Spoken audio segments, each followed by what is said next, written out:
Welcome back to another video. This time we're at Nintendo New York for the Nintendo Switch 2 launch event. But don't get too excited because this is more so about what was going on at the event and what was inside the store and how it changed compared to what it usually looks like. So, without ado, please enjoy. Let's get started with the outer portion. So we have two giant booths here. They were highlighting the new mode in Mario Kart World called the Knockout Tour. This mode basically works as their Battle Royale format, in which you race against 24 other players, and if you can't make it towards the cutoff for whatever designated number, you're out of the race. Another cool feature about this game is that they have these consumables that, when used, will grant you a small boost and unlock a new outfit for your character. These are only aesthetic changes and do not affect the character's attributes. Really cool, but unfortunately we don't have any customizable cards, but there are plenty of outfits to mix and match. Fortunately, I didn't have to wait too long in line, like about 10 minutes, and I was back at playing this game again. Really loving the premium style that they had these booths set up in. After that, you can take a photo op with Mario and Luigi if you'd like, free of charge. Gotta give it up to Nintendo New York for having such amazing staff on hand. They were very kind, very helpful and friendly. Peach and Yoshi also made an appearance, but for some reason they had to hastily go into Nintendo New York itself. And this is about the time where I went inside. On the left, we are immediately greeted by this amazing DJ. He has been keeping the vibes up from the very beginning till the end of the show.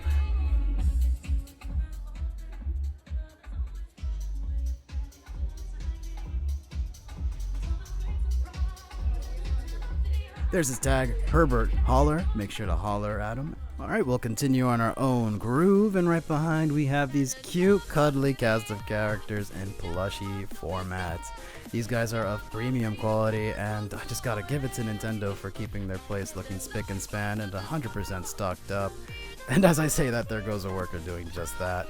Great work on you guys. Over here, Donkey Kong Span. I think they're really trying to make that push of Donkey Kong being one of their newer IPs, especially with their game coming out, Donkey Kong Bonanza. It's looking like a fantastic ride, so if you have a Switch 2, keep your eyes peeled. It's a shame they didn't have the game out to play during the event, but oh well, what can you do? Right here's a span of character thematic goods and also some Zelda, Pokemon, and Mario games. Next to that is a kiosk which we'll explore. Right behind some accessories, and in the corner where I was at by Donkey Kong is the Alarmo, which is sold out for some reason. I think it's a really cool product, except the price is very steep for an alarm clock. I don't know, my phone can do just the same, but not as cool. Anyhow, next to it we have a kiosk where you can register your QR code on My Nintendo for some platinum points. Next to that, there's the Nintendo Online Service cards and the controllers. They often sell out, so do keep your eyes out for the restocks. These are also compatible with other games and your PC if you're into that kind of stuff. Here's the kiosk. This is a really cool addition to the store. It was added, I think, earlier this year. Really cool in the fact that, you know, casuals and gamers alike can just come up to this thing and just see whatever catches their eye. You can see screenshots, you can see videos, you can read bios about the game's story, and so on and so forth, all sorts of specs.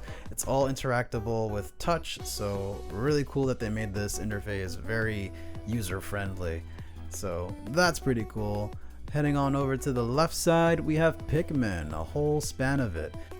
I'm not too sure if it's very popular in America, but I do know that it's very popular in Japan, that is for sure. And as we make our way past this line, you can see a couple more merch and a giant Bowser statue coming right out of the staircase. You can happily take photos with this guy. And over to our right, there's a Yoshi span and the cashier. And if you're running low on juice, you can come on over to this barrel and charge your phone free of cost right next to Bowser. And as we make our way up to the second floor, we are found with Luigi and Toad at what seems to be the base of a flagpole. Let's go ahead and take a look and see what that's about. Midway through our climb, we find ourselves with a Metroid mural, and guys, I am stoked for Metroid Prime 4. It's finally coming out this year on the Switch 1 and 2. I have been waiting since forever, since Metroid Prime 3. And after 5 ages, we're finally at the second floor, where you can see plenty of character goods. from the left to the right. On the right side, they had plenty of kiosks to play different games and whatnot. That's not going to be in this video, sorry. At the top of the flagpole is Mario and some pipes in the background. On the right, some Zelda, some Metroid, some Splatoon, Animal Crossing, the works. We're going to make our way towards the left. Here is the Zelda stand with some plushies and some goods. And of course, I'm a Metroid fan, so I'm going to naturally gravitate towards that. Really good quality stuff, as I said before, with the plushies, is alike with the apparel. It's just a little bit steep. And this, how is this Metroid related? Guys, can we design stuff better? The Animal Crossing section is much smaller than I thought it would be, but at least we got some KK in there. Gotta love him. And here's Link, as we know him in his green tunic from the Twilight Princess era. Handsome as ever. To the left of Link, we have plenty of cool stuff for Zelda, including a Proplica Master Sword. This is a one-to-one copy of the Master Sword found in most of the games and how it is depicted. But can it purify the evils of this world? I don't know. I guess it's for you guys to find out, and let me know in the comment section. Here's a scale representation of what it looks like with my big ol' hand. Some uninspired mugs that I am not a fan of. And here we have a Tears of the Kingdom tumbler. Next to that, there's these small earrings that Zelda wore in the newer game, and a fairy in a bottle. Really cool if you're into that. And next up, Splatoon's Span. This thing is ginormous. I'm not too sure if it's as popular as it is in Japan, but we've got the main cast of the third game here. We've got Judd here. Oh man, this chunky chonker. I love cats. I'm a cat dad myself, and I had to hold off on buying this guy because it's just a little too expensive. Next up, Inklings and their squid form, Octolings in their octopus form in various colors and sizes. There's plenty to pick and choose from. Anyway, we're gonna go ahead and skip the Animal Crossing section to go straight into the Pokemon stuff. These are new arrivals from Japan. This is the new like pastel chibi style plushies. And man, they are fantastic, and I hope that they keep up this line because they just look so cute and they pop. This here's a nostalgic statue. This has been here since inception when they were first known as the Pokemon Center of New York. Right behind is a span of Pikachus that are dressed in Lady Liberty's outfit, only found in New York City, so if you're ever in town, snag one for yourself. Here's the Pokemon span. There's plenty of merchandise, all sorts of things to go through, and they're constantly shifting them in and out, so it'll always change every time you come on in. Can't guarantee that these little horsies will be here. At first, this place was known as the Pokemon Center, which of course focused on Pokemon goods. After that, it became Nintendo World, which of course expanded their IPs, and then after that we know it now as Nintendo New York, presumably to expand their stores to other properties other than their Japan counterparts. And there's also Pokemon centers out there too, which very much hold the same kind of design, probably better honestly, but you can expect a lot of the same things here and over there, and I'm just hoping that we get more stores out here in the States because it is a gander to see what they've got in Japan.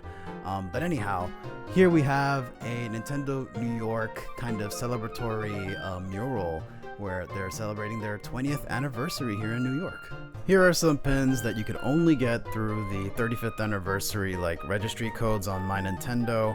I only got the second pin, so it was really hard to get. Plenty of scalpers and people using bots to catch them and sell them off on eBay. Here's a really cool illustration of Mario and Yoshi by Shigeru Miyamoto himself. Some commemorative coins distributed at the store. Tickets and whatnot. There's always an event happening here, especially during like the Nintendo Directs themselves. You line up, you're amongst the first, and you get to watch it in the store the day and time of airing. Here's the ribbon that they used here during the opening and the scissors they used to cut it. Some floor plans and whatnot. But yeah, that's what it kind of looks like. This is the 20th anniversary it looks like, and there's another span on the back. Furthering their legacy, here we are with another illustration and some signatures by Miyamoto himself. Here we have some more signatures and an illustration by Miyamoto himself. Really wish he drew more because his style is just very unique and cute. There's the invitational tickets for the Smash Bros. And Zelda events.